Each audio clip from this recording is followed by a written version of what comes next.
What's Gucci with it? Veterans, military, you're getting questions pertaining to the VA disability claims process, proposed changes to the schedule of rating, Senate, bills, Congress, we got Trump leading the way. Anything at all, let your boy know. I'm answering all things VA disability. While we wait, hey, get your coffee out. You got any questions, comments, concerns pertaining to the VA disability claims process? Let me hit that hair right quick. You know what I'm talking about. Any questions at all? Let your boy know. So it's been a minute since I have gone live, but we back now. We back, baby. We back. Any questions pertaining to PTSD claims? Hey, thank you. Thank y'all for joining. Y'all got any questions pertaining to the VA disability claims process, proposed changes to the schedule rating, PTSD claims, Pact Act presumptive conditions, allergic rhinitis, chronic sinusitis, PTSD, denied VA claims, first time claimant, active duty military. Hopefully y'all take this red pill, start getting y'all VA disability claim ready. Oh, appreciate you, Courtney. Courtney Reed for the super thanks. Appreciate your strife. Ravens over Chiefs. Niners over Lions. There we go, baby. Yeah. Hey, 49ers, they trailing. They trailing right now. They Gucci. Ravens too. Y'all got any questions, comments, concerns pertaining to the VA claims process? Let your boy know. Going to be answering questions for the next 20, 25 minutes or so. Got a mini at 12 Pacific Standard Time. So, by all means, get your questions in. Comment. Hey, let your boy know. Let your boy know. What's up, Vet Van Q? Tips for tonight at C&P Exam. So, hopefully, whenever you're going into that exam, you got your diagnosis, you got your medical treatment, you got your medical evidence. Going into the exam, you just need to explain the frequency, how often throughout the day are you experiencing tinnitus, as well as if it's your first time claiming. Is it your first, or is it a sec? If it's your first time, obviously it's your first time claiming. But you definitely want to make sure that you talk about the onset. Whatever it was, deployed, not deployed, just due to your actual training in the military. You want to talk about that. Going to the onset, and then you want to talk about the current day, the frequency, intensity. How is it affecting you? Is it causing any secondary issues as well? This will be the time for you to at least bring it up. If you do plan on filing any secondaries on top of it, and at least opens up that avenue for that. It unlocks the door, if you will. We got Courtney Reed. What VA rating change do you think veterans should be most concerned about? I would say towards mental health as well as towards sleep apnea. Because, right now, sleep apnea VA ratings or sleep apnea VA claims are definitely, they're down there. They're not really getting approved on a higher rate. I'm talking about, they're not getting approved. So depending on the medical evidence that veterans are submitting, it's critical right now, especially veterans, if they think they got sleep apnea from their active duty time, due to the Gulf War, hey, put in your claim, start building that medical evidence, but submit a sufficient claim. Because if these proposed changes do come back, I'm thinking they're going to be reintroduced. They're already introduced. I think it's going to get some traction after this current elections season, because obviously, no one want to have their hands on that, especially if it's proposing compensation being cut and taken away from veterans. So it's going to affect those veterans who are not 100% permanent total, that aren't all their disabilities aren't considered static. They'll have future routine exams. At that exam, they'll be able to, if they're not PNT, the VA will then be able to reevaluate their sleep apnea against the new criteria, as well as veterans who are coming in after that proposed change. If it does take effect, then they'll be competing with that new criteria, which even with a CPAP machine, you got the required use of a CPAP, it's still yielding a 0-10% rating for that. So, just keep that in mind. So if veterans aren't already, definitely, if you plan on submitting a claim for sleep apnea or mental health, definitely put it in now prior to any changes or, any bills being introduced. When it comes to mental health, it helps those at 90%. 70 and 90% get an increase, but then those from 50% and lower, they'll suffer decreases, if that makes sense. Let Let me see. Let me check the chats. Iraq 04 is when I noticed it. Okay, there you go. There you go. Definitely. So, hey, if it was back in 04, you definitely got to talk about it. Hopefully, you've been seeking treatment since then, and you've been complaining since then, Vet Van Q, because you definitely don't want to go in there like, hey, you know, you had it since 2004. It's 2024, 20 years later. You're like, okay, well, how much have you complained about it throughout the years? Have you gotten any treatment? You know, all that's taken into consideration, if that makes sense.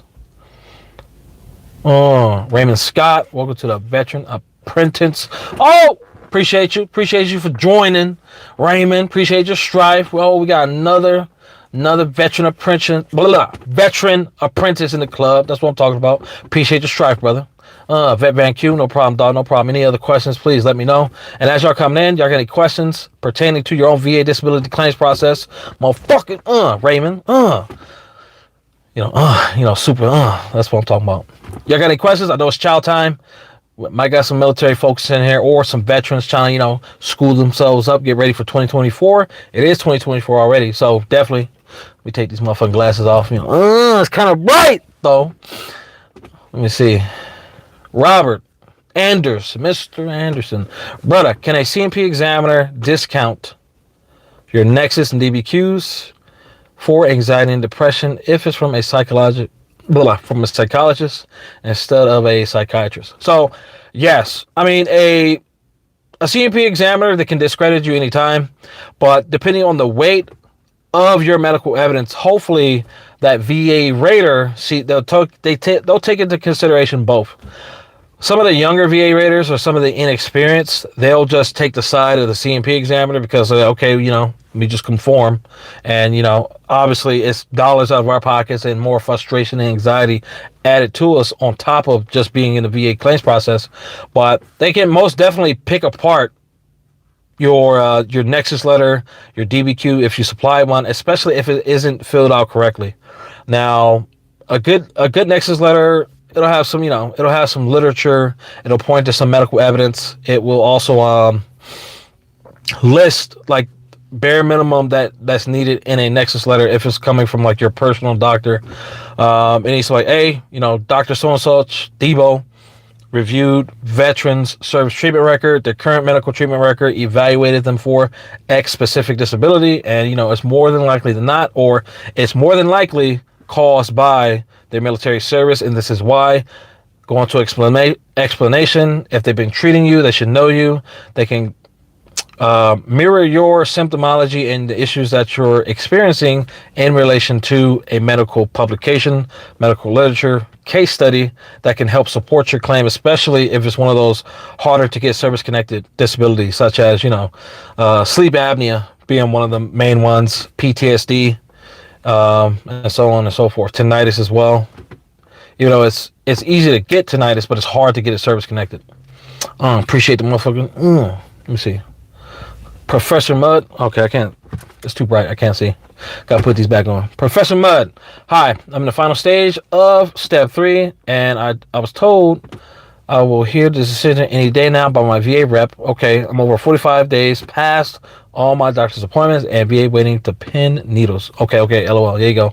Yeah, so I mean, right now there's not a timeline when it comes to after you've completed all your C&P exams, when you'll be getting that finalized adjudication and your VA rating and stuff like that. Especially due to Pact Act, new veterans coming in.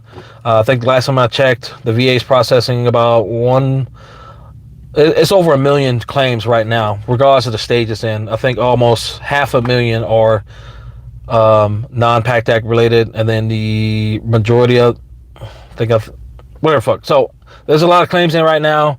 Hopefully your specific VA rater isn't that, they don't have a high caseload so they can get to yours in a timely manner. But if it's been 45 plus days, I would say, give it another month. I mean, I know when I was at that stage, I was bugging the VA.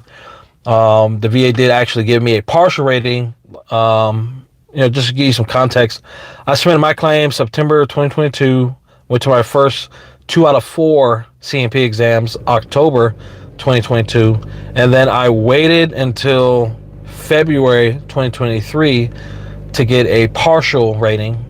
And then I waited until April 2023 to get notification for my last 2 C&P exams.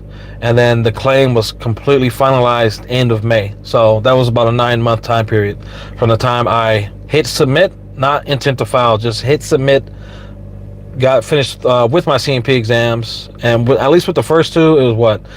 It was about 90 days plus or minus. So definitely keep that in mind as well. Oh, who that? Tony! What's up, Tony? Oh, we got PA 5 for 5. What's up, dog? What's Gucci with it? Glad to see you back. Claim for my last 10% needed. Okay. Oh, let me see that. Let me see. Submitted December 22nd. ACE done. January 4th. Now waiting on decision. Ugh, there you go. Hopefully that ACE exam wasn't done with like the Loyal Group or Optum Serve, because I know for my last 2 exams, they tried to do it ACE through both of those third-party examiners, and the VA found that their DBQ or IMO was insufficient. So after back and forth 3 times, it went twice with Optum, once with Royal, and then the last time being with QTC in person. And then that's when I was actually able to get it, and that prolonged it from the beginning of April. It was about a 60-day back and forth between them. So hopefully yours is not the same. Hopefully whoever you went through, they're good, they're Gucci. They submit a sufficient claim the first time. ACE done by QTC. Oh yeah, hey, you should be good. 5 for 5. You should be good. What's up, Tony? Debo, if you're being treated with PTSD or meds, is that the same as a diagnosis in the VA's eyes? Okay. I think you mean PTSD. I don't know acronyms for PT unless physical therapy, but no. Well, it depends. I would say no. There's very few VA raters and or compensation and pension examiners that's going to take your medical evidence for consideration. But yeah, I see, Tony, that you've been, seeking treatment for this issue for the last 15 years. You've been taking medication. It's increased throughout these 15 years. Now you're taking 3 or 4 now. But when it comes to the VA, they're going to be like, oh no, oh hell no, we're not going to, especially for PTSD. Like you definitely need to have that going in, because some of these raters and more so some of these examiners, they're not really reviewing all of the medical evidence required of them, as well as whenever you do go into the exam, they're trying to sell you short on time. So to maximize that, to focus a little bit more physical therapy. Okay. It could, if it's your first time claiming, possibly. If you got physical therapy, like you're in the military, obviously, and a lot of military folk, service members, they don't want to go seek medical treatment. They don't want to get a diagnosis because I'm trying to get promoted. I'm trying to stay afloat. But if you're still active duty, then yeah, it can go a long way. And then you will just have to back that up. I would recommend backing that up with a personal statement saying, hey, I've been getting treatment for the last 5-10 years, whatever the case may be. It's the military. They haven't given me a diagnosis. Explain that. But if you're a veteran, I would say, and more than likely you're probably going through VA medical, which is probably why you don't have a diagnosis yet, because VA and military, they like to pump us full of treatment and medication without ever giving us a diagnosis. At that point, you can always ask that physical therapist to render a diagnosis. Yeah, it's still active duty. Okay, yeah, 100%, baby. It's Tori, not Tony. My bad. Yeah, you can definitely take it that route, or like some veterans were on previous lives, they've gone to CVS, they've gone to minute clinics, urgent care, ER, paid out of pocket to go to a specific doctor to diagnose them, evaluate them, and possibly provide them with, a letter saying that they've evaluated. There's a lot of different avenues you can take still being active duty. The biggest is, if you're TRICARE, if you can get off base, that'll be your best bet. Because those doctors are civilian doctors. They're not associated with the VA, DOD, or, Department of Veterans Affairs. So there's no conflict of interest when it comes to that information or rendering you with a diagnosis. If that makes sense. All right, let me see if I missed anyone. Professor Mudd, thank you very much. Oh, no problem. Appreciate the strife. Anderson, stay Gucci with it. Lane, oh, my bad, Lane. I put in a claim for chronic cough. Since I was in Iraq, I was in 2014, and I had at least 3, let me see, C&P exam, still no rating for my cough. Okay. I'll say in that case, you probably would have to get with a good doctor, civilian doctor, to evaluate you for any Gulf War syndrome type of things. Because I mean, you should be classified as a Gulf War veteran, and there's a lot of things Gulf War or Vietnam, same, not same era, two different eras, but you should definitely get with a good doctor that can evaluate you, provide you with a Nexus letter, a DBQ filled out correctly. So whenever you do submit that claim, it's all Gucci. Because if you're going in with just VA treatment and these doctors aren't playing ball, they're not giving you a diagnosis, they're not, obviously they may not be providing you with a Nexus letter and or a DBQ, it's going to be an issue. So I would recommend getting with a civilian doctor first, if that makes sense. Let's check it out. Did I miss anyone? Okay, caught up. CJ Jones, having a war for OSA claim. Okay, got my diagnosis, personal statement, 2 buddy letters, a sleep study with IMO, diagnosed severe OSA, obstructive sleep apnea with in-service complaints. What you think? Okay. So you haven't. Okay, so have you submitted a claim? Okay, let me see. This is a supplemental. I first got denied with no sleep study or diagnosis. Got it now with more evidence. Okay. I mean, it sounds like you're good now. I mean, at first you didn't, probably you didn't know what to submit. Now you have everything needed. You got your personal statement, 2 buddy statements. You was able to find your in-service complaints. I think it's cut and dry. Because I had the same issue. Like, I submitted my claim for sleep apnea the first time, got denied because I thought the VA was going to actually search my, control F, find any sleep disturbances, sleep issues. They said no. They said my personal statement was incompetent, because if you definitely got to be detailed with your personal statement. So hopefully your personal statement and your buddy statements are good. It doesn't hinder you from getting service connected, because if all the medical evidence is good and then they take a look at your personal statement and it's saying something completely different, or if it's saying something not in alignment of direct service connection or presumptive, or however you're trying to claim it, then it's going to be an issue. But the same way I submitted mine on my supplemental, I revamped my personal statement. I had my buddies revamp their personal statements. I pulled all my in-service complaints of sleep issues, sleep disturbances. I pulled all that information. I had already had a diagnosis of sleep apnea and a CPAP 6 months post-military, only due to I was trying to go for federal law enforcement, and I fell asleep. I was over there on the polygraph test, and they woke me up and said, "Hey, Debo, wake up, dog. We think you got sleep apnea. Go get yourself checked." I'm like, okay, whatever. And just from that experience, I mean, I know I had clear signs and symptoms of sleep apnea while I was in service, because when I was active duty, it'd be 9:30 in the morning. I just woke up, just got to work, and your boy over there choking on his tongue at the desk, or where I'd be sleeping, standing up, whatever the case may be, falling asleep. So as long as your medical evidence is good, it points to that, and I was able to utilize that. Luckily, that law enforcement agency, they sent me a letter saying, "Hey, we suspect you have sleep apnea." That was even more ammo that I didn't really think about up until I was doing all this research for sleep apnea. And then once I submitted that claim, I think it was like a 4-month turnaround. I got my C&P exam immediately after I submitted it. The first time it was immediate denial.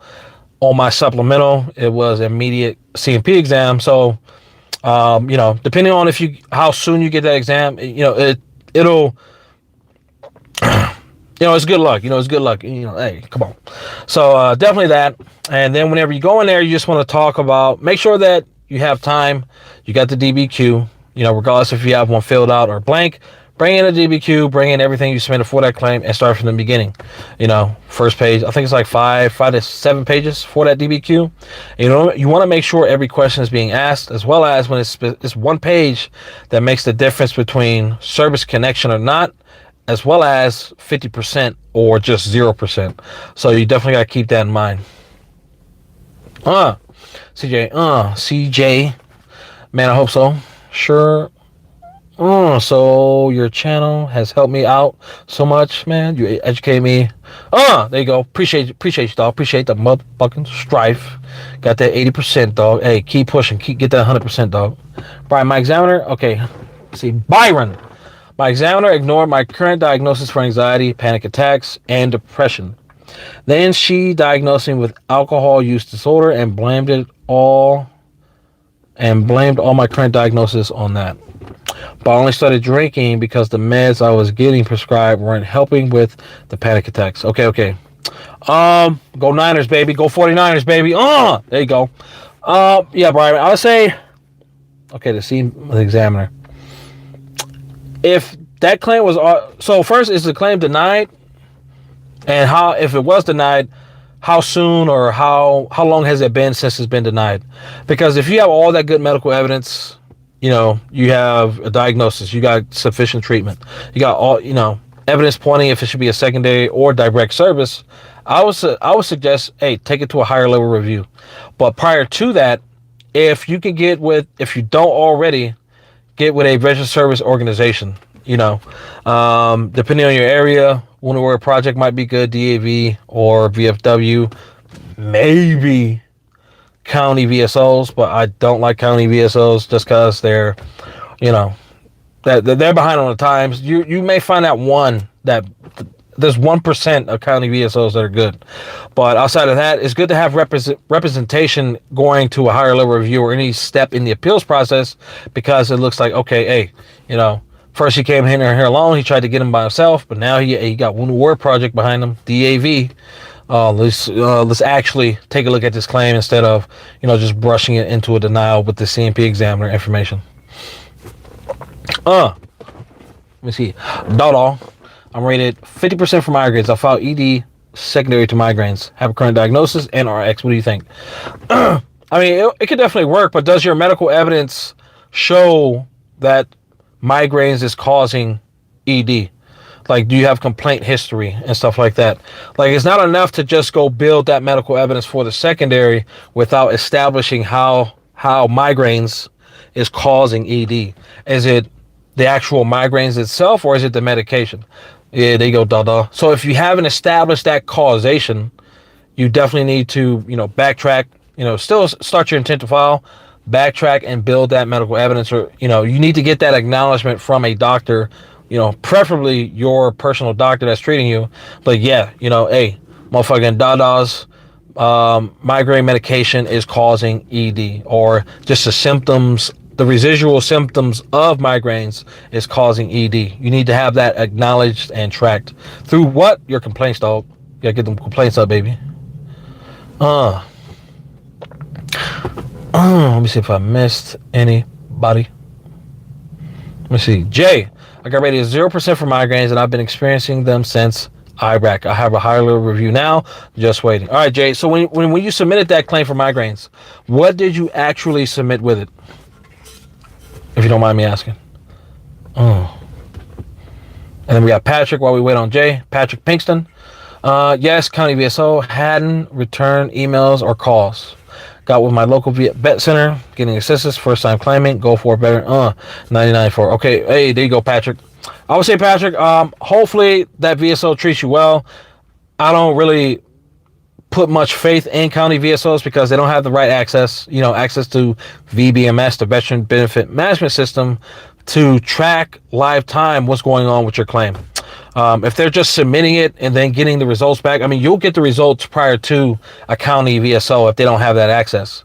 And then in most cases, if there's like a likelihood or if there can be further clarification given on a claim prior to it being adjudicated, that county VSO will be, or a VSO will be able to get that notification, see what the VA is doing, a proposed rating, and then like, okay, hey, let's chop it. Let's block that before they finalize it, and then they could possibly get you back into a C&P exam, provide further medical evidence if you didn't submit that already.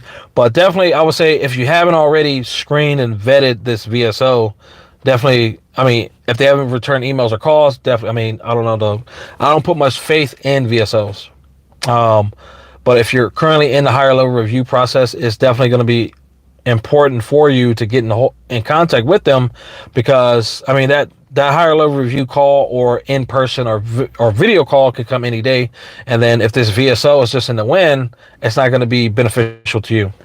So, but hey, y'all like this live? Please hit the like button. You know what I'm talking about. We've been here 25 minutes. I think I'm gonna close up in 5 minutes. Who we got? Okay, back to Yum.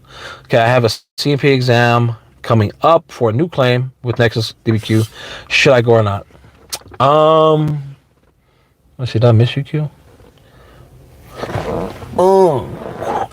Vong. Okay.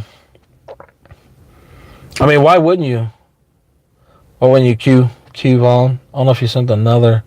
Let me check. No, that's the first one you sent. First one, Q.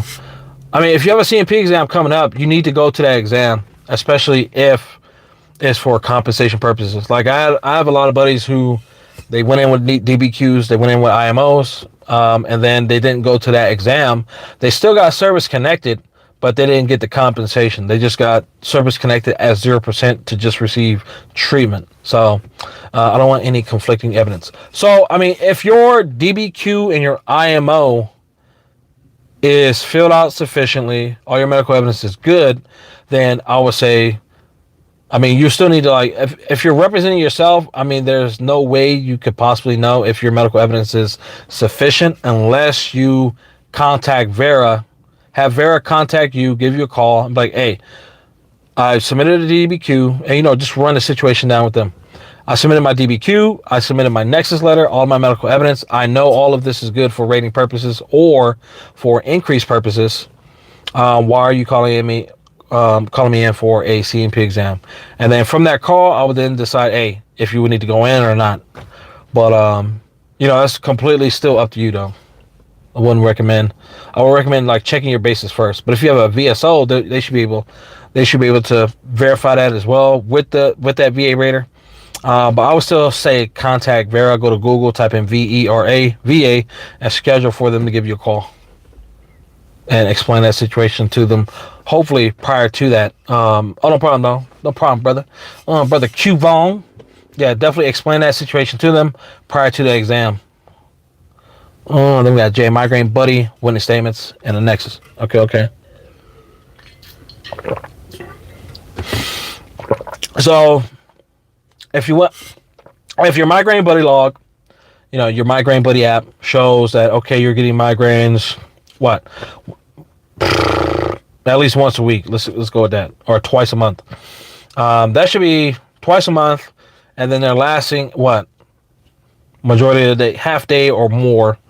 Then your medical evidence is good. Your personal statements are good. Did you have a diagnosis, medication for migraines, as well as were you able to clarify as well as show impacts to your personal and your work life through a personal statement, buddy statements, and then more so for your work and your occupational life with how many days from work has migraines taking you out of the fight? If that makes sense.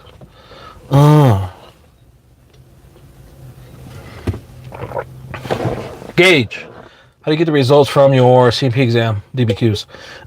If you have a VSO, they can just go into the VBMS, Veteran Benefit Management System. If not, you can always go to the VA and request, put in a forward request. You can do it that way. If you're still active duty, for some reason, all the DBQs and IMOs, they'll be available in TRICARE, or if you recently separated from the military, it'll still have that TRICARE upload as well. But mainly for veterans, unless you have a VSO, you're not going to get that. You may not get the results prior to that claim adjudicating, if that makes sense. Jay, yep, all that and a few more. Okay. I'll say if you had all that, hey, definitely submit a higher level review, because it shouldn't have been a reason why the VA gave you a 0% on that. And if it's within a year, definitely higher level review. But hey, what the fuck, dog?